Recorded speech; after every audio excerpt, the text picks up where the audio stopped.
જામનગરના ઇતિહાસમાં પહેલીવાર એવો વર્લ્ડ રેકોર્ડ બનવા જઈ રહ્યો છે. અશ્વમેઘ. જય માતાજી.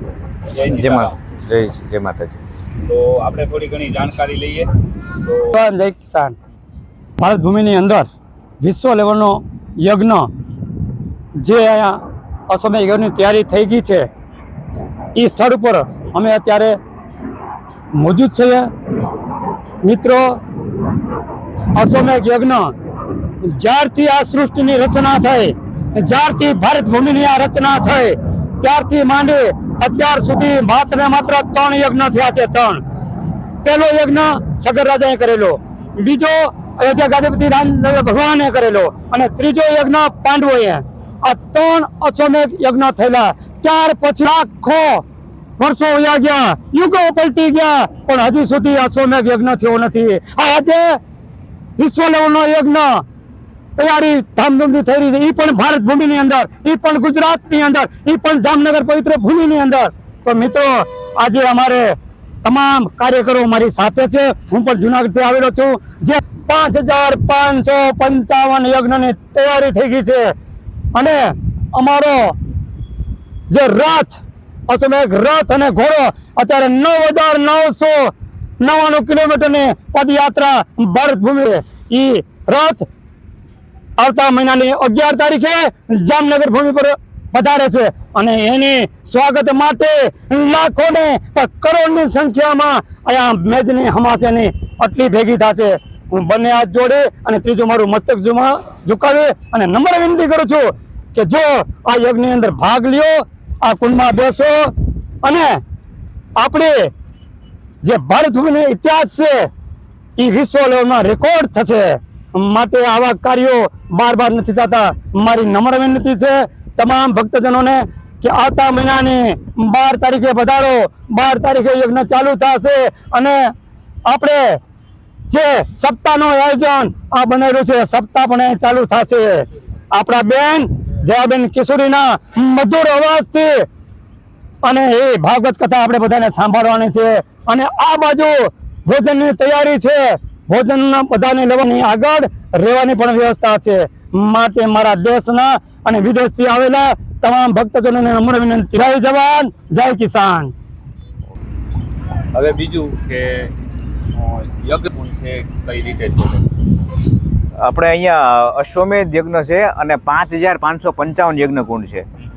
તો આ યજ્ઞકુંડ દેશ વિદેશના લોકો છે, NRI લોકો છે, બીજા રાજ્યના લોકો છે, જામનગર જિલ્લાના પણ લોકો છે, જામનગર સિટીના પણ લોકો છે, અને યજમાન તરીકે જેટલા પણ અશ્વમેધ યજ્ઞની અંદર આહુતિ આપવાના છે એ બધા લોકોને અહીંયા 12 થી 20 ફેબ્રુઆરી 9 દિવસનો આખો ઉત્સવ છે.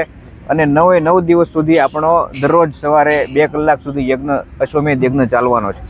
આ યજ્ઞશાળા આપણે પાછળ જોઈ શકીએ છીએ કે જોઈ શકીએ છીએ કે છેલ્લા ઘણા સમયથી અહીંયા ગ્રાઉન્ડ ઉપર યજ્ઞશાળાની તૈયારી ચાલુ છે. આપણે જોઈ શકીએ છીએ કે આટલા બધા યજ્ઞકુંડ છે એ બની ગયા છે, અને હજી બહેનો દ્વારા બને છે. અહીંયા સ્વયંસેવક તરીકે જામનગર સિટીના રોજ ઓછામાં ઓછા 80 થી 100 બહેનો આવે છે અહીંયા સ્વયંસેવક તરીકે.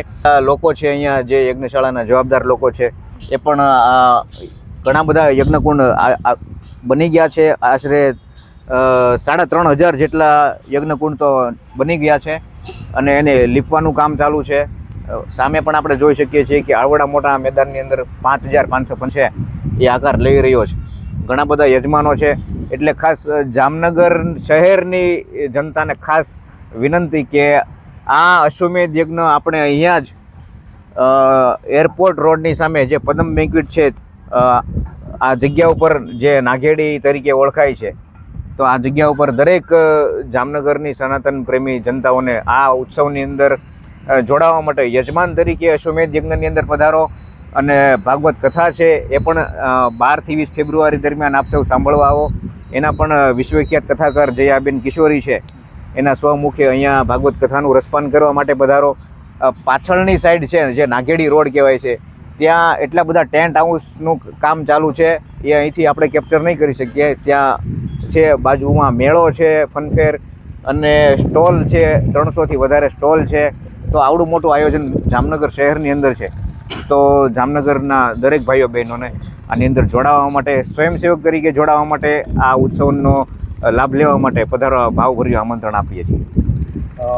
કારણ કે એક ગૌરવની વાત એ છે કે આપણે જામનગરના આંગણે આપણે આજે ક્યાંય ટાઈમ કોઈ પાસે છે નહીં, કારણ કે આપણે હરિદ્વાર દર્શન કરવા જવું હોય તોય આપણે વિચારતા હોય કે આજે વર્ષો વયા જાય છે, અને જો આપણે આપણી જામનગરની ધરતી ઉપર જો આવું આયોજન સરસ થતું હોય અને દર્શનનો લાભ મળતો હોય અને આપણે આવી નહીં તો પછી બીજું શું હવે કેવું એમ કે આવું ભાગ્ય સાથ મળે, જેને નસીબ હોય હા એ જ જઈ શકે.